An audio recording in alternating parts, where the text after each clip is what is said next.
On this channel, we've spoken a lot about the animals that may be reintroduced to the British landscape, but every time we have, we found out the importance of preparing the landscape for those animals. And if we're to make Britain a wilder, healthier, more natural place, it's going to rely on how we use our land.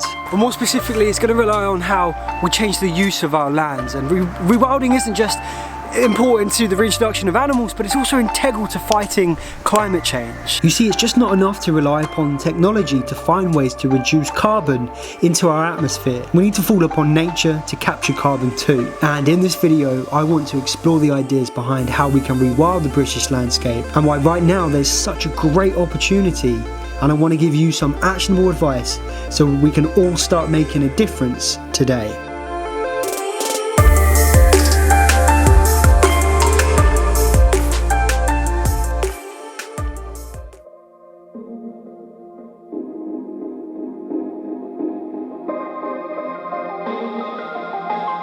The planet is warming up rapidly.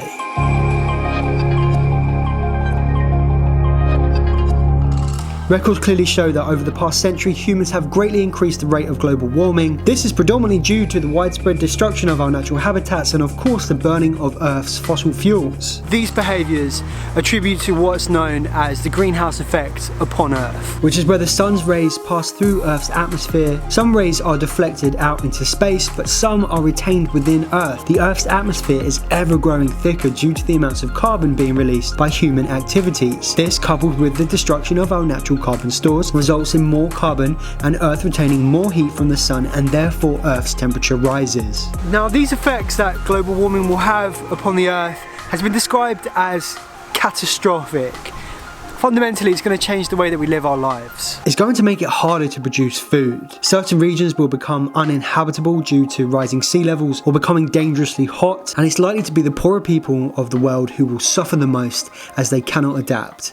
It's estimated that there will be 143 million climate refugees by 2050. And desertification, which is just a fancy word for basically Greenland, which is turning to desert, this is going to accelerate due to climate change, which is a huge problem and is otherwise known as a positive feedback loop, which is something that accelerates a temperature rise. Desertification doesn't just threaten people, but all life. So broadly speaking, there's two main problems. Firstly, you've got the burning of fossil fuels, coal, oil and gas, and then you've got the degradation and destruction of our natural landscapes, our carbon stores. And right now, I'm going to speak about rewilding and how we should employ this right now to bring life back to our lands and to create new opportunities for people, and how it can play an integral role in fighting the climate crisis. So what is rewilding? We've spoken about it a lot on this channel. There's many contexts and definitions, and within this context, it's the large-scale restoration of ecosystems and reinstatement of natural processes. It's about allowing nature to manage itself, where there are huge areas of interconnected habitats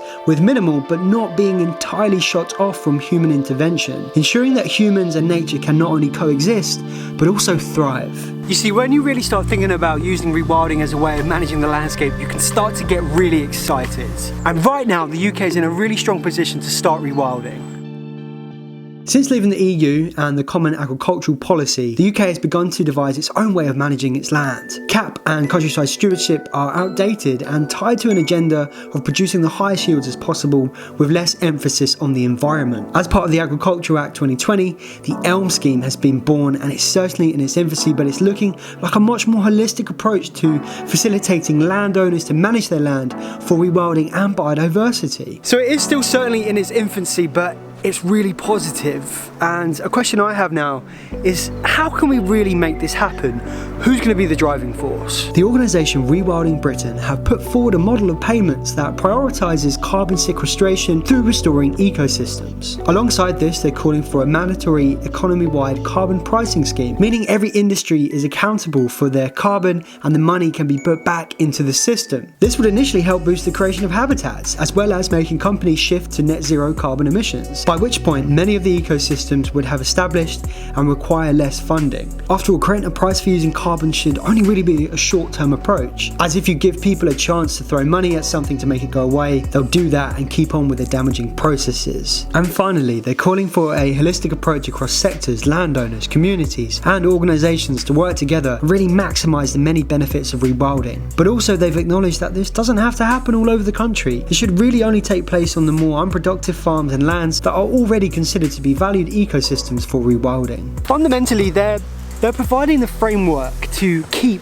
all of the many promises and pledges and requirements that have been set by organisations and our own government. Rewilding Britain have really identified that we're at a pivotal moment in how we manage the land in this country, and I think everyone should listen to them.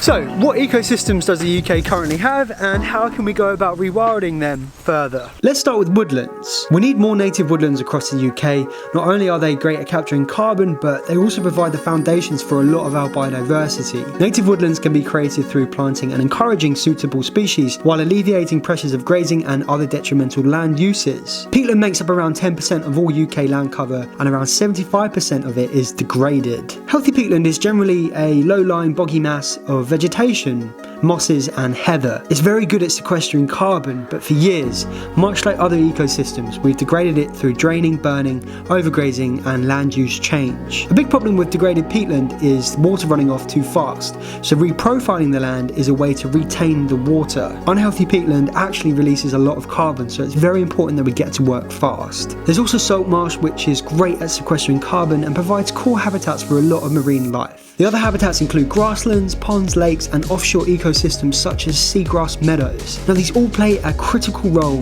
both supporting biodiversity and of course sequestering carbon, and all of these ecosystems are part of Rewilding Britain's payment proposal for landowners. So what about the things that we can do right now to support the cause of rewilding? The first thing that you can do is to sign a petition for wilder national parks in the UK.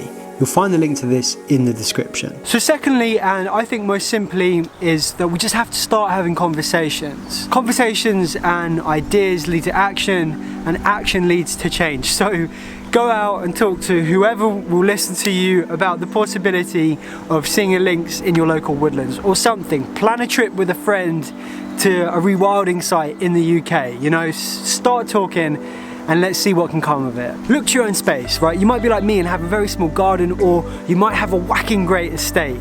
Do what you can with what you have. I built a very small pond in my garden, and every year there's frogs in it, birds come down for a drink, and all the way around the edges there's loads of little critters and bugs and beasties that just love it.